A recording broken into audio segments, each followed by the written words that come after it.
Hello boss. Hi hero. అయితే real ఎస్టేట్లో ఈ మధ్య మా టీం ఫీడ్బ్యాక్ తీసుకుంటే కస్టమర్ల మైండ్ సెట్ ఎలా ఉందంటే 10 years బ్యాక్ కొన్నారు మా బావ వాళ్ళు, మా ఫ్రెండ్స్ వాళ్ళు, బాగా పెరిగింది. నేను ఈరోజు కొంటే పెరుగుతుందో పెరగదు, ఇది రైట్ టైం కాదేమో, అసలు ల్యాండ్ ఇంకా పెరగదేమో అని భ్రమలో ఉన్నారు. అది ఎంతవరకు నిజం?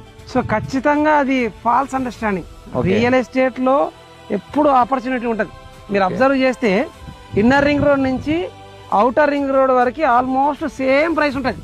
Okay, close to the main road, depending on the colony and locality development రిలేటెడ్గా 1 lakh per square yard అనేది బేసిక్ రేట్ ఉంటుంది. ఎందుకు ఇలా జరుగుతుంది అంటే, ఒకసారి ఆ area 60,000 rupees per square yard వచ్చింది అంటే 100 square yard కొనుక్కోవాలి ఇల్లు అనే ఫ్యామిలీ ఒక 2 kilometers అవతలకి వెళ్ళి 120 square yard 150 square yard కొనుక్కోవాలనుకుంటుంది. So ఆ పారామీటర్లో చెక్ చేసుకుంటే మనకు అవైలబిలిటీ ల్యాండ్ ఎక్కువ కావాలన్న ఉద్దేశంతో ట్రాన్స్పోర్టేషన్ ఈజీగా ఉన్న దగ్గరికి వెళ్ళి జంక్షన్ బేస్డ్ బిజినెస్ మనకి ఇక్కడ ఎక్కువైతుంది. సో మనకు అవుటర్ రింగ్ రోడ్ తర్వాత next possibility regional ring road ఉంది కనుక మళ్ళీ రేడియల్ రోడ్స్ కావచ్చు, కనెక్టివిటీ పెరిగినప్పుడు ఆబ్వియస్లీ గ్రోత్కు స్కోప్ ఉంటుంది.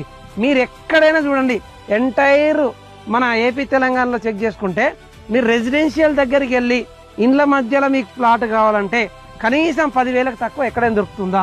దట్టు ఇన్ గ్రామ పంచాయతీ. మరి అట్లాంటప్పుడు సేమ్ రీజనల్ రింగ్ రోడ్ దగ్గర మీకు మంచిగా డిటిసిపి అండ్ హెచ్ఎండి అప్రూవ్డ్ దగ్గర మీకు 10,000, 15,000, 20,000 మధ్యలో దొరుకుతున్నప్పుడు అది ఎందుకు గ్రోత్ కాదు?